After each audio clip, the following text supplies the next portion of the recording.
این خانه فقط زنگ درش قسمت ما شد، از دور نگاه و نظرش قسمت ما شد.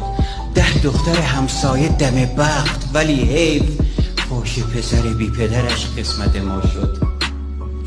هی داد زدم وقتی پدر مرده کجایی، نشنید و فقط گوش کرش قسمت ما شد. نت وا نشد و عکس رخ یار نیامد، اینترنت ما هم خبرش قسمت ما شد. اون گاو که شیر و کره میداد به مردم، افسوس که جای تگرش قسمت ما شد. یک عمر فقط وعده کندوی عسل را دادند به ما و شکرش قسمت ما شد. لجبازی یک عده برادر سر میراث، خیر پدرش شور و شرش قسمت ما شد. گفتم که زمانی بشوم آدم خرپول، پولم به فنا رفت و خرش قسمت ما شد. چون ایده ما